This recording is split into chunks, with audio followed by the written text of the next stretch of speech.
So now let's do some audio tests here. There's a roadway right behind me as vehicles pass. This is the driveway for my building. I have the camera set in ultra directional, so it's a very narrow field for it to capture the audio.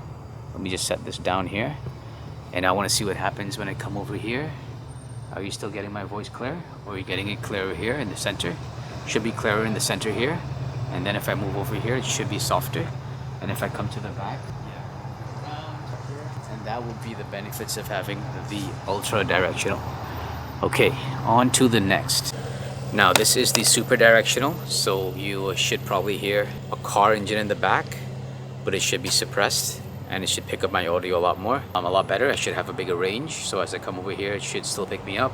To come over here, it should still pick me up. Right now I'm roughly about 3 feet away from the camera. If I step back further, it should sound like I'm further, but still clear enough to hear. I have the camera set to automatic. So it's on automatic and it is on low cut. Okay, a vehicle's passing on the side. Okay, now I'm gonna walk around just to the side and to the back for the super directional so you guys can hear what kind of suppression it does. This is the side, coming around. Now I'm back in front, I'm in front totally. Yeah, everything looks good. There's a lot of noise happening here. You'd see when I get to omnidirectional, you'd hear all the different sounds around me. So that was the super directional. Let's move on. Okay, now this is the unidirectional. So as I come over to the side here, it should still pick me up pretty good. And if I come over on this side, it should pick me up pretty good. If I go to the side here, testing 1, 2, 3. And I'm in the back. I'm on the ground right now. Coming around. And this is me coming back to the front of the camera, and now I am back in front. Let's see what omnidirectional does. So, mic sensitivity in all directions, full 360 capture.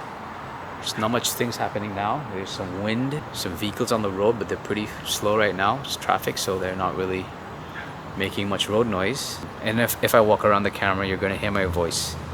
I can just do a quick test to the side here. It should sound like this all the time. And now I'm in front and there's a vehicle passing. Great, so that's a good test. On to the other. So this is rare sensitivity. So this is, if I were behind the camera, it would pick me up a lot cleaner than if I was in front of the camera. I can see channel number 3 being the omnidirectional safety track. It's still on, it's still capturing all the sound. And number 4 is minus 20 dB, so it's just a safety track for peaking.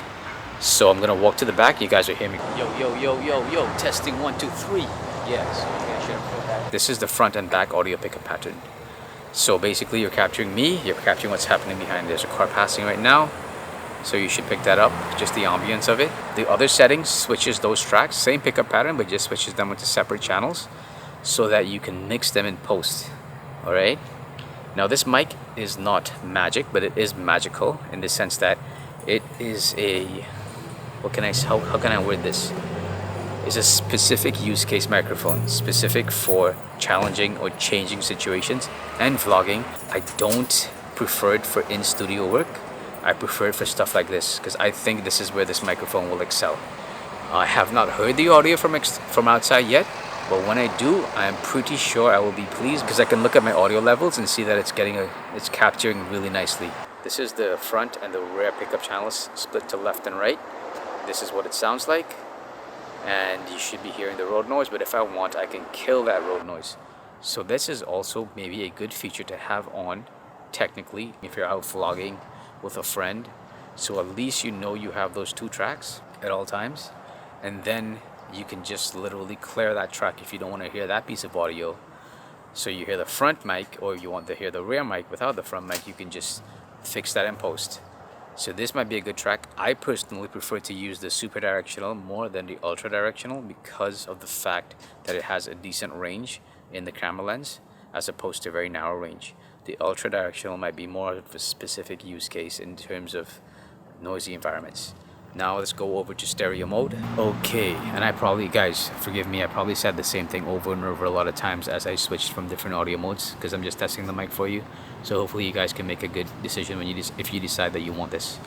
This is stereo, so if I come to this side, you should hear me louder. And if I come over on this side, you should hear me louder on this side, softer on this side. So testing 1, 2, 3, testing 1, 2, 3. All right. Sounds good. Okay, let's move on to the other one. Once again, this is ultra directional, and I'm gonna put on the noise cancellation filter one more time. Okay, noise cancellation on. How does that sound? I'm knocking the hood of my car. Yeah, so that's the noise cancellation on. Lucky me, there is a vehicle passing. It's an electric vehicle, but you can still hear some hum. Great stuff. I think this is excellent. And let me go back to my favorite pickup pattern with my noise cut filter on. This is my favorite pickup pattern, the Super Directional. This is what I would be using most of the time to do my vlogs. And the noise cancellation is on this mode, so we can listen to what that sounds like. Yes, so this is actually great because as the vehicle's approaching, I can see the audio levels low, and as soon as it reaches to the side, then you see it bump up. So it's doing a good enough job at picking up the audio that's in front of it until that vehicle reaches up to the side where the sound actually comes from this direction. And yeah, so that's it for today. Let's head back up inside and just finish up the rest of this review and give you my final thoughts on this microphone. All right, good news too. All right, so the last thing, Sigma 50mm 1.4 just came in the mail here. So I'm gonna head upstairs and test that out and look out for that video as well. All right guys, welcome back to the channel. In today's video, we're talking about the Sony ECM-M1. That is a compact shotgun microphone from Sony. Now before I get into the details, unless otherwise stated, all of the audio in this review was captured using the Sony ECM-M1 microphone, and it's mounted to the Sony ZV-E1. I'm also in a room that has no sound treatment. There's no audio panels on the wall to dampen the reverberation that you might hear. So I must say right off the bat that this microphone performs a lot better in an outdoor environment rather than in an indoor environment. However, you can tweak the audio to sound a lot better from what you get directly out of the microphone. You can tweak that to make it sound a lot better in an indoor space. Now, the low cut filter is on. I have it set to manual, number 5 setting, and I'm using the Super Directional setting, which is the in-between the Ultra Directional and the Uni Directional, which is a lot wider. So it's the medium setting. So if I move in frame, it should pick me up pretty good. The Ultra Directional is a lot smaller. We'll get into that later. And as I mentioned, the low cut filter is on to reduce any hums that it might have from this room and the computer and the fan and the light, etc. So let's get started. When I first heard the audio coming from this microphone in an indoor environment, I was not impressed. So now we're going to do some tests in an indoor environment. I have the microphone set to the Omni Directional mode. So it's going to pick up 360 sound because I want to set the stage for when the microphone starts to isolate sound so you can hear the difference. So we're going to start with the omnidirectional. So yeah, you can hear the sound from the environment. Okay, now I'm going to go over and switch them. This is the Super Directional, so you should be hearing me a lot better than what's coming from the television. In fact, if I stay quiet here and look at my levels, it's very low for what's behind. In an indoor environment, I was not impressed.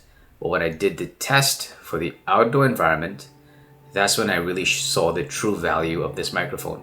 So first off, we can tell from the microphone it's compact. You can look at the design of it. It's tiny and it plugs straight into the hot shoe of the Sony cameras.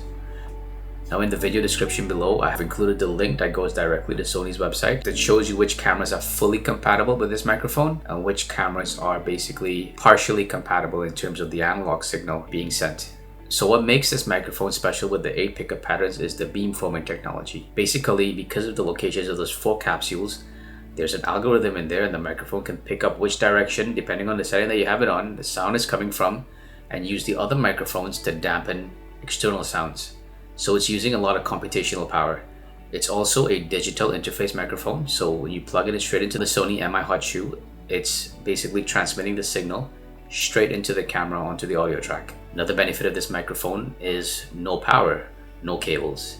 You don't have to plug in any cables, it's literally plug and play. Once you plug it in, the camera just automatically knows which microphone's in and it switches over to that one. So in the camera settings, you cannot change anything once this microphone is attached because it's manual. Everything is on the microphone itself. That's where you'll make your changes. Noise that's in the low range frequency that affects the audio. Room ambience, whether it's fan noise, air conditioning noise, any hums, you can use the low cut filter. The noise filter would employ some processing and try to suppress that sound. When you do use that feature, you do get some artifacts happening, some funny weird things happen with your voice. So you would probably use that in extreme situations if you're vlogging at a restaurant and you know, absolutely really needed to bring down the ambient noise level so you can hear your voice. And you can always decide if you want to use that or not. It really is a situation-based feature. So it's not something that I would advise that you keep on all the time. Actually, let me adjust my light as well. That looks a lot better. And this will be the mode that you use with the most, when there's a noisy situation. This will be the most processed mode. And if you go into noise cancellation in this mode, you get a little clearer audio, but you might get some audio artifacts from my voice as it processes that signal. All right, I'm going to switch over to noise cancellation to see what happens as the vehicles are passing here. All right, so let's switch now. And that is noise cancellation on, and this is noise cancellation off. All right, noise cancellation on. Testing 1 2 3. Testing 1 2 3. Noise cancellation off. Okay, good. This sounds pretty cool. Everything looks good on my meters here.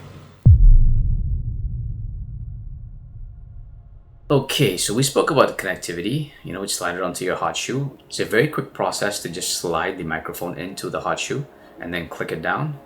It's like half turn and these two pins come out and lock it into the hot shoe. So when you slide it on, it's a very snug fit. When removing it as well, it's a very snug fit, so you have to apply some pressure. As I'm on that feature as well, so the directivity selector on the back of the camera also has a lock button.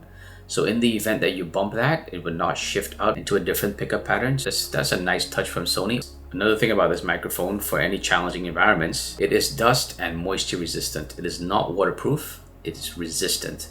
So it can take some rain, maybe some splashes, maybe a drizzle. You know, I can't really say what resistant means as opposed to being fully weatherproof. Again, that's pretty good to know. At least you know you can use it with peace of mind. So there you have it. This is the Sony ECM-M1, a compact multi-directional microphone from Sony that gives you a bunch of different pickup pattern features for any changing environments or situations that you may be in. In the outdoor environment, as you guys can see, it sounded a lot better. The vocals were richer in my opinion, and that's where the microphone really shined. So I feel like, you know, that's the situation where this microphone makes a lot of sense. I've decided that I would keep this microphone because I do like it for the vlogging outside. I think it sounds really good. If you guys are interested in checking out this microphone, I've included the links in the video description below, so you guys can check that out. It retails for $350 in the US and $469 here in Canada. That's it for the review, guys. If you guys like this video, be sure to subscribe to the channel. My name's Avi, and I've worked in the film industry here in Canada for the past 5 years. I have directed and filmed up to 3 documentaries here in Canada for network television. That was actually for TELUS TV. And I have another one coming up in December that I have to go film in Edmonton. I have just a wealth of knowledge that I'd like to share with you guys. So if you guys are interested, be sure to like and subscribe to the channel so you can stay informed. Okay. Testing 1 2 3. So this is an audio test, external audio test, and there's a lot of nice ambient sounds happening here. There's a road right behind me. I'm just going to turn so you guys can see that, the street. There's a gas making some humming noises. So we can test out that low cut filter. I think I have it set on low cut, and it's on Omni Directional, so you guys can hear the sound all around me. That would be a good place to start. That's a good place to start so that you guys can hear when I switch it to Super Directional what happens to the audio behind me. Alright, it's very noisy out here. I'm going to switch over to auto first. Okay, so I'm in auto here, so the audio does not peak. And I have to set the ambient level. So I'm going to switch over to Ultra Directional so that you guys can hear what happens to the audio behind me here. Okay, so here we go. Okay, so this is Ultra Directional. So it should be doing some noise suppressing there as the cars pass. I'm just going to walk this way so you guys can see the traffic behind me as it moves, and I'm going to point them right directly behind me, so you should hear my voice. If I come over this way, it should be suppressed just a bit, and if I come over this way, it should start getting softer. Let me just go to the extreme end. Softer, it should sound a little bit softer. This is me in the center.